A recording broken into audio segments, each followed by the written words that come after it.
RSS का एक संगठन है। कौन है?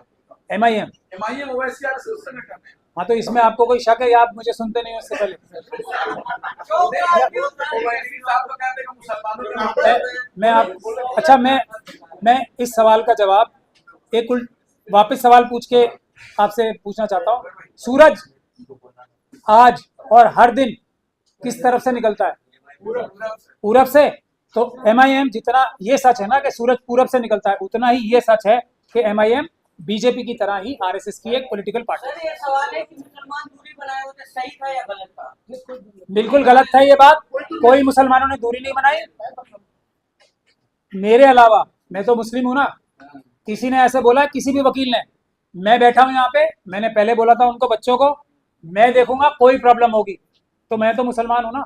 मुसलमानों का, शेड्यूल कास्ट का, शेड्यूल ट्राइब का, महिलाओं का, ओबीसी का और बच्चों का, बड़ों का, बुजुर्गों का, आरएसएस और बीजेपी के कार्डर्स, अडानी, अंबानी, यूसुफ लुलू जैसे लोगों के जो भ्रष्ट लोग हैं उनको छोड़ के पूरा देश का समर्थन इस आंदोलन को है। अब ये उन लोगों के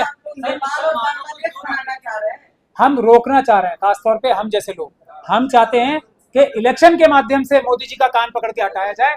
नेपाल और बांग्लादेश और श्रीलंका जैसे तरीके से ना हो। तो एक्चुअली हम रखवाले हैं ना भारत के। मुसलमानों को दूर रखने के पीछे ये वजह थी कि कहीं मुसलमानों के अगर ऊपर लाठी चलेगी, कुछ चार्ज होगा, केस लगेगा तो कौन उनको बचाएगा? अगर कोई हिंदू है तो बच जाएगा ना, इसलिए नहीं, ये तो सुरक्षा के लिए था। अब ये बात ही आपने खत्म कर दी। जब एमआईएम ये बात बोल रही है तो आरएसएस ने बुलवाई, ये बात खत्म। इसके आगे बात करने की आवश्यकता नहीं। प्रोटेस्ट में जिस तरह से हिंदू संगठन के लोग पहुंचे और काला हिट लेके पहुंचे कि कॉकरोचों को मारा जाएगा या उन्हें लात से दबाया, सर कैसे देखेंगे? उसमें तो मुस्लिम कॉपी लगाए थे। देखिए, मैं तो एमआईएम को बोल रहा हूँ ना, आरएसएस की पार्टी है। तो आरएसएस की बहुत बड़ी संख्या में जो ये इंद्रेश कुमार साहब है ना, उन्होंने बहुत बड़ी संख्या में मुसलमान जैसे दिखने वाले बहुत सारे लोग कर रखे हैं। मुसलमान वो होता है, देखिए बात सुनिए, मुसलमान क्या होता है? जो पक्के ईमान का हो। आरएसएस और बीजेपी जो खुलेआम मुसलमानों को गाली दे रही है, उसको ज्वाइन जो भी करेगा वो तो बुज़दिल होगा ना। अब जो बुज़दिल है वो मुसलमान कैसे होगा? तो ये लोग किसी भी धर्म के हो, किसी भी सोच के हो। बहुत सारे पंडित ऐसे हैं जो दिल से अम्बेडकरवादी हैं, हालांकि वो संख्या में कम है लेकिन हैं। तो उसी तरीके से बहुत सारे मुसलमान भी ऐसे हैं जो दिखने में तो मुसलमान है लेकिन है मनुवादी मानसिकता के। तो उनसे बुराई थोड़ी है। यही तो बाबा साहब की आजादी है ना, यही तो संविधान की आजादी है। कोई भी मुसलमानों का नाम आके बुलडोजर चल जाता है सर, इसलिए मुसलमान नहीं गए वहां पे। नहीं, ऐसा नहीं है, मुसलमान नहीं गए, मुसलमान गए भी। मुसलमानों का सबसे बड़ा समर्थन भी था इसका। चल जाएगा बुलडोजर तो देखिए अभी चलने बाकी है। बुलडोजर कोई सोल्यूशन नहीं है। हम लोगों के पास भी तो सोल्यूशन है। बीजेपी ने 500 से ज्यादा महल बनाए ना अपने ऑफिस। हम कोई बुलडोजर थोड़ी चलाएंगे। जब हम लोग आएंगे तो बुलडोजर थोड़ी चलाएंगे। हम क्या करेंगे, ये इन्हीं बच्चों को जिनको आगे कॉकरोच कहा जा रहा है, इनको ये हॉस्टल्स बना के देंगे। यहाँ वो स्टडी करेंगे, इनको खराब थोड़ी करेंगे। हम बुलडोजर नहीं चलाएंगे। बीजेपी कार्यालय में हॉस्टल बनाइएगा तो ये सब ले नहीं लेंगे हम। आपको इसमें भी शक है कुछ? आज सूरज किस तरफ से निकला था? एक एक बीजेपी का ऑफिस जब्त होगा, एक एक इनकी गाड़ी, एक एक इनका बैंक अकाउंट, जितने आरएसएस और बीजेपी के लोग हैं। और ये कोई बड़े पॉलिटिकल लीडर्स नहीं बोल रहे हैं, अम्बेडकरवादी बोल रहे हैं। ध्यान रख लें, एक नहीं बचेगा, सबकी प्रॉपर्टीज जब्त होंगी। सबकी प्रॉपर्टीज बैलेट पेपर द्वारा चुने हुए प्रधानमंत्री के कोष में जाएंगी, पीएम केयर फंड में नहीं जाएंगी। और सबको बराबर में बटेंगे पैसे। बीजेपी के जितने दफ्तर हैं, 1 नंबर के और 2 नंबर के, सबके सब में हॉस्टल बनेंगे। ये मेरी जबान है। इसमें कोई शक है आपको?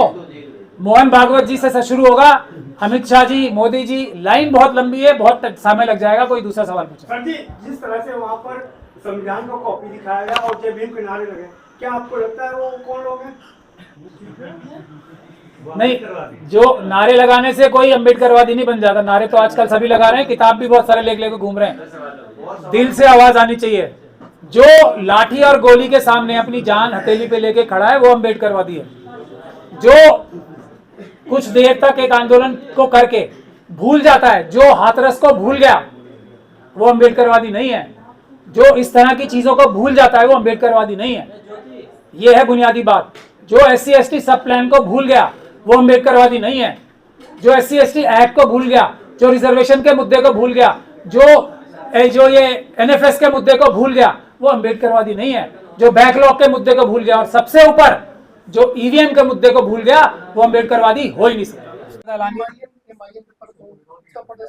देखिए, अब MIM ने किया था तो फिर अब इसमें मैं क्या कह सकता हूँ। वो RSS का एक संगठन है। कौन है? MIM। MIM ओवैसी आरएसएस संगठन है। हाँ, तो इसमें आपको कोई शक है या आप मुझे सुनते नहीं हो इससे पहले?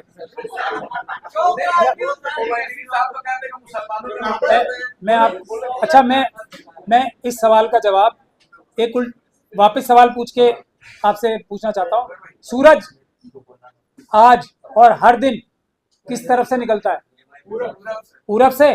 तो MIM जितना ये सच है ना कि सूरज पूरब से निकलता है, उतना ही ये सच है कि MIM बीजेपी की तरह ही RSS की एक पॉलिटिकल पार्टी। सर, ये सवाल है कि मुसलमान दूरी बनाए हुए थे, सही था या गलत था? बिल्कुल गलत था ये बात। कोई मुसलमानों ने दूरी नहीं बनाई।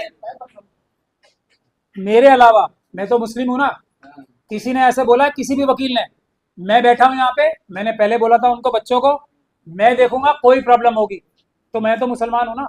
मुसलमानों का, शेड्यूल कास्ट का, शेड्यूल ट्राइब का, महिलाओं का, OBC का और बच्चों का, बड़ों का, बुजुर्गों का, RSS और बीजेपी के कार्डर्स, अडानी, अंबानी, यूसुफ लुलू जैसे लोगों के जो भ्रष्ट लोग हैं, उनको छोड़ के पूरा देश का समर्थन इस आंदोलन को है।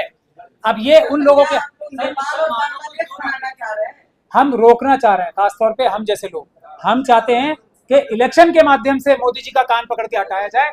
नेपाल और बांग्लादेश और श्रीलंका जैसे तरीके से ना हो। तो एक्चुअली हम रखवाले हैं ना भारत के। मुसलमानों को दूर रखने के पीछे ये वजह थी कि कहीं मुसलमानों के अगर ऊपर लाठी चलेगी, कुछ चार्ज होगा, केस लगेगा तो कौन उनको बचाएगा? अगर कोई हिंदू है तो बच जाएगा ना, इसलिए नहीं, ये तो सुरक्षा के लिए था। अब ये बात ही आपने खत्म कर दी। जब MIM ये बात बोल रही है तो RSS ने बुलवाई है, बात खत्म। इसके आगे बात करने की आवश्यकता नहीं। कल के प्रोटेस्ट में जिस तरह से हिंदू संगठन के लोग पहुंचे और काला हिट लेके पहुंचे कि कॉकरोचों को मारा जाएगा या उन्हें लात से दबाया जाएगा, सर कैसे देखेंगे?